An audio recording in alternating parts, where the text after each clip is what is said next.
소싸움장의 허니, 마타요시 에이키. 마타요시 에이키는 전후 오키나와 문학을 대표하는 소설가입니다. 1947년 오키나와 남부 우라소에에 출생하여 현재까지도 거주 중입니다. 1973년 소설 습작을 시작으로 오키나와의 현실을 그린 작품을 꾸준히 발표하였으며 돼지의 보복이라는 작품으로 아쿠타가와상을 수상하기도 하였습니다.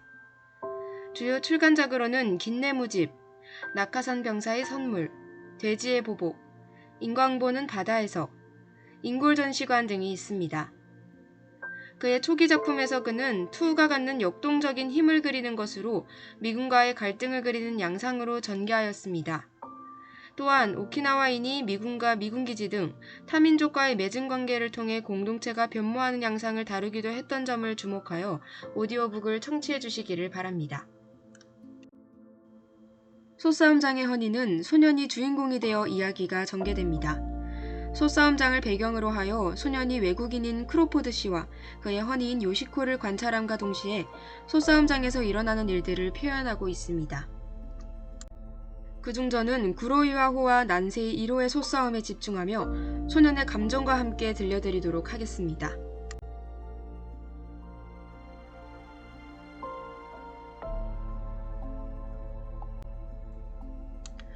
요시코의 새로운 면모를 소년이 알게 된 것은 40여일 전 소싸움 날이었다. 지금 다시 생각해봐도 기이한 느낌이 든다. 한낱 많은 사람들 속에서 요시코는 홀로 울고 있었다. 미야자토 국민관 후원 모금 소싸움 대회에서였다. 난세이 1호 쪽이 데뷔는 10개월 정도 빨랐지만 성적은 똑같이 3승 무패다. 두 소의 체력은 싸우기 전부터 확실한 차이가 났다. 역대 소싸움 대회에서도 좀처럼 볼 수 없는 거대한 소, 구로이와 호. 이 소는 싸움판 가운데로 조련사를 끌다시피 해서 난폭한 모습으로 나타나 흙을 앞발로 번갈아가며 파내면서 충만한 전의를 감추지 않았다. 3, 4분 후 좀처럼 내키지 않은 모습의 작은 소 난세이 1호가 천천히 다가왔다. 난세이 1호의 모습을 보자마자 거대한 구로이와 호가 섬뜩한 뿔을 아래로 낮게 내리깔아 겨냥하고서 눈을 칩든 커다란 눈에 흰자를 드러내며 돌진해 격렬하게 뿔을 맞걸었다. 그러더니 갑자기 뿔을 뒤로 빼고서 정면으로 바로 돌진해 박치기를 한다. 구로이와 호는 숨을 쉴 틈도 없이 몇 번이고 그것을 반복했다. 땅땅 하고 큰 쇠망치가 맞부딪히는 듯한 둔중한 소리가 들려왔다.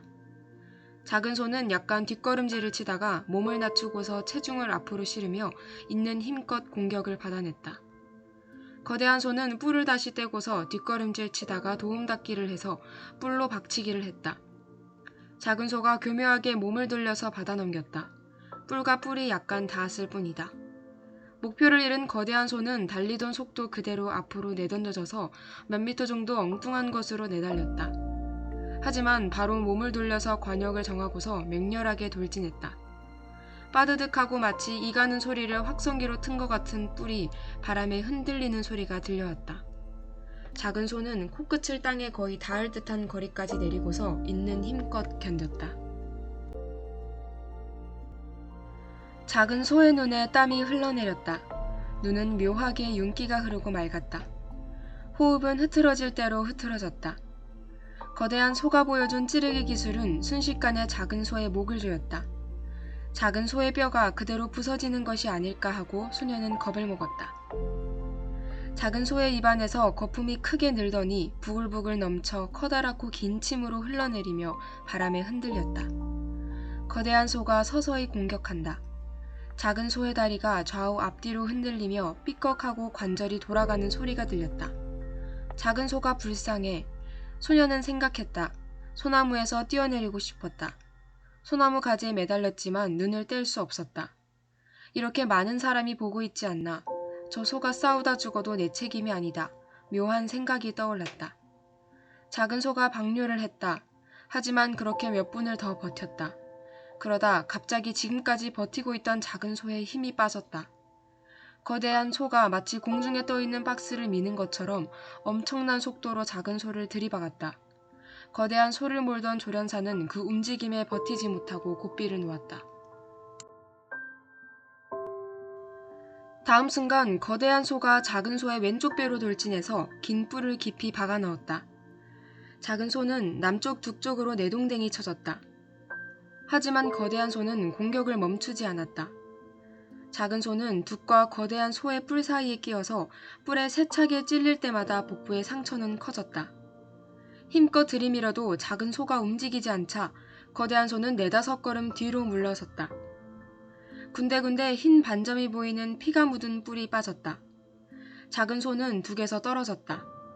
누런 흙먼지가 피어올랐다. 거대한 소는 기세를 올리면서 다시 돌진했다. 고삐를 쥐고서 필사적으로 제지하던 조련사는 힘없이 끌려갔다. 대기하고 있던 조련사들도 뛰어나왔다. 작은 소에게 뿔을 박아 넣으려던 거대한 소를 몇 명이 달라붙어서 겨우 제지했다.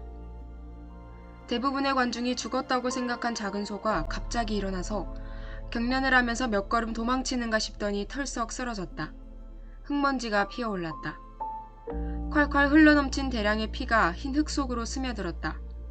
피는 점차 거무칙칙한 색으로 변했다. 기름처럼 보이는 선지피도 나왔다. 창자가 비어져 나왔다. 작은 소의 배는 작게 출렁이고 있었지만 옆모습은 조용했다. 입 밖으로 나와 있는 긴 혀는 보라색으로 변했다. 맑고 커다란 눈은 크게 벌려져 한 곳을 보고 있다. 그 눈, 인상 깊은 눈. 온 힘을 짜내서 이쪽으로 달려오던 작은 소의 모습이 40여일이 지난 지금도 소년의 눈에 떠올랐다. 그 소는 살려고 했다. 소년은 그렇게 생각했다. 설령 육체가 파괴되더라도 소 안에 있는 어떤 힘이 몇 미터나 작은 소를 더 달리게 했다. 거대한 소는 얼마 안 있어 원래대로 편하게 숨을 쉬었다. 같은 소가 중상을 입고 있는데 거대한 소는 발을 구르기만 할 뿐 조금도 책임감을 느끼지 않고 있다. 살인자가 태연하게 살 수 없듯이 소를 죽인 소도 평온할 수 없을 텐데 말이다. 하지만 싸움소는 아무렇지도 않았다. 너무나도 태연했다. 오히려 온 힘을 다 쏟아내서 후련함을 느끼고 있는 것 같았다.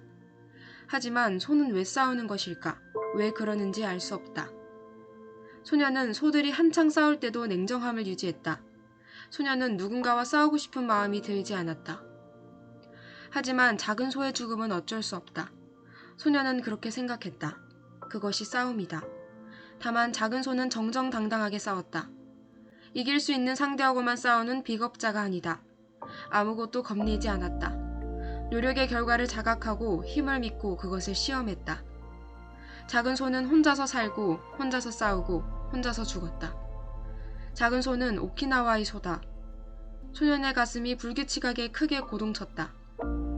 소싸움을 좋아하게 될 것 같은 기분이 들었다. 소년은 거대한 구로이와호의 주인이 자신의 아버지라는 사실도 완전히 잊고 있었다.